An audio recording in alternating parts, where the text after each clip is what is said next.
안녕하세요, 여러분. 오늘은 많은 분들이 헷갈려 하시는 건강보험 직장가입자 이야기를 좀 편하게 풀어드리려고 해요. 특히 저는 하루에 몇 시간만 일하는데 그럼 회사에서 건강보험 가입 안 해줘도 되는 거예요? 이런 질문 정말 많이들 하시거든요.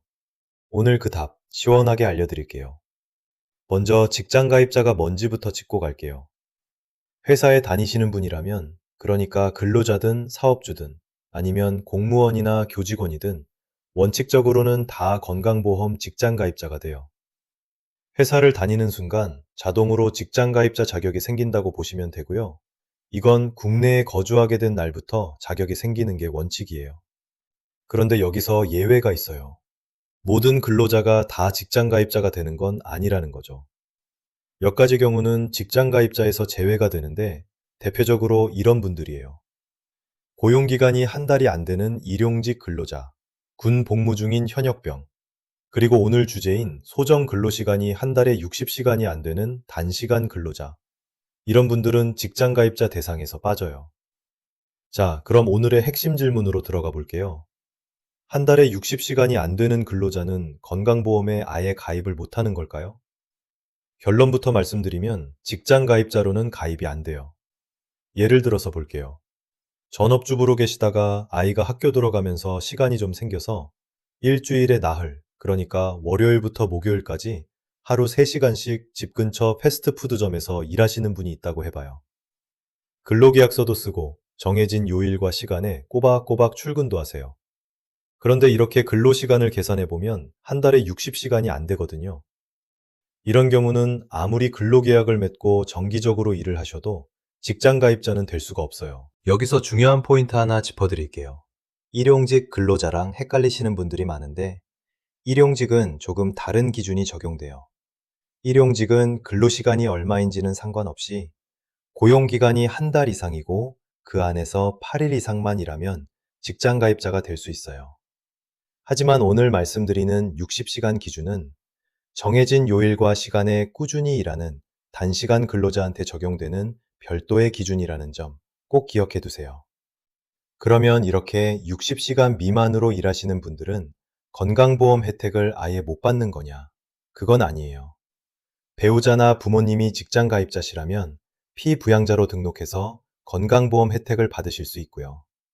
그것도 여의치 않다면 지역가입자로 따로 가입하셔서 건강보험료를 내고 보장을 받으실 수 있어요.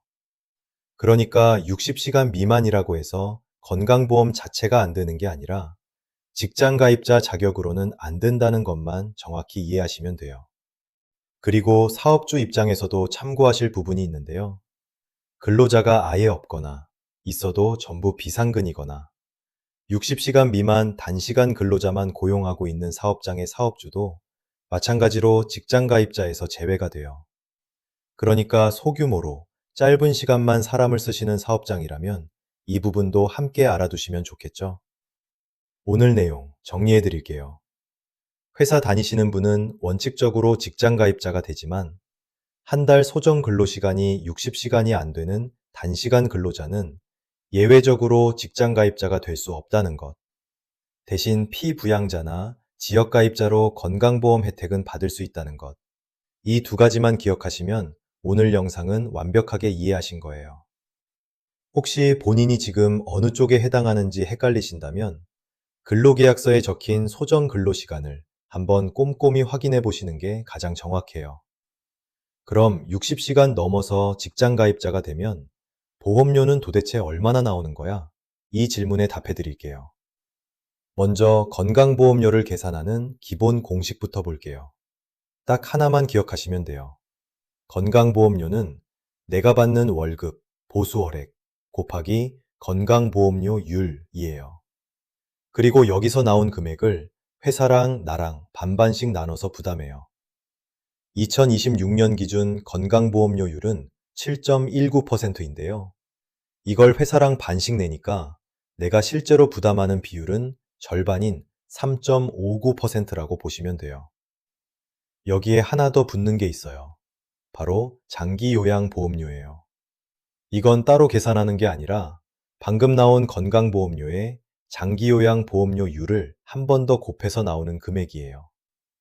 2026년 기준으로는 건강보험료의 약 13% 정도가 장기요양보험료로 추가된다고 생각하시면 됩니다. 그럼 실제 예를 한번 들어볼게요. 저번에 말씀드린 것처럼 한 달에 60시간 딱 채워서 일하시는 분이 2026년 최저시급, 그러니까 시급 1,320원을 받는다고 가정해 볼게요. 60시간을 곱하면 한 달 월급이 약 61만 9,200원 정도 나와요. 이 금액에 건강보험료율 7.19%를 곱하면 약 44,500원 정도가 되고요. 이걸 회사랑 반씩 나누니까 내가 실제로 월급에서 떼이는 건강보험료는 약 22,300원 정도예요. 여기에 장기요양보험료까지 더하면 실제 공제액은 조금 더 늘어나지만 이것도 회사랑 반씩 부담하는 거라 부담이 그렇게 크지는 않아요. 정리하면 이래요. 월급이 낮을수록 보험료도 그만큼 낮게 나오고요. 월급이 오르면 보험료도 비례해서 올라가는 구조예요. 그리고 아무리 월급이 적어도 최저 보험료라는 게 있어서 그 밑으로는 안 떨어지고 반대로 아무리 월급이 많아도 상한액이라는 게 있어서 그 이상은 안 올라가요. 2026년 기준으로는 월 보험료 상한선이 약 918만 원 정도로 정해져 있어요. 물론 이건 고소득자 얘기니까 대부분은 걱정 안 하셔도 돼요. 한 가지 더 알아두시면 좋은 부분은요.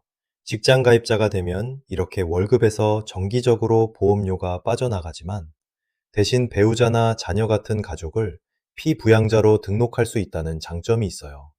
피부양자로 등록된 가족은 별도로 보험료를 내지 않고도 똑같이 건강보험 혜택을 받을 수 있거든요.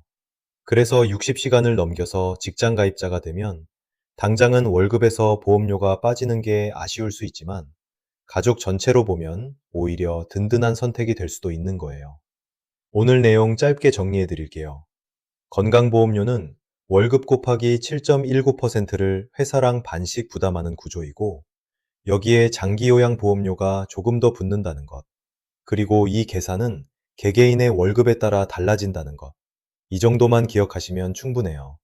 혹시 본인의 정확한 보험료가 궁금하시다면 국민건강보험공단 홈페이지나 4대 보험 계산기를 이용해 보시는 것도 좋은 방법이에요. 오늘 영상도 도움이 되셨다면 좋아요와 구독 잊지 말아 주시고요. 다음에 더 유익한 내용으로 찾아올게요. 시청해 주셔서 감사합니다. 다음에 또 만나요.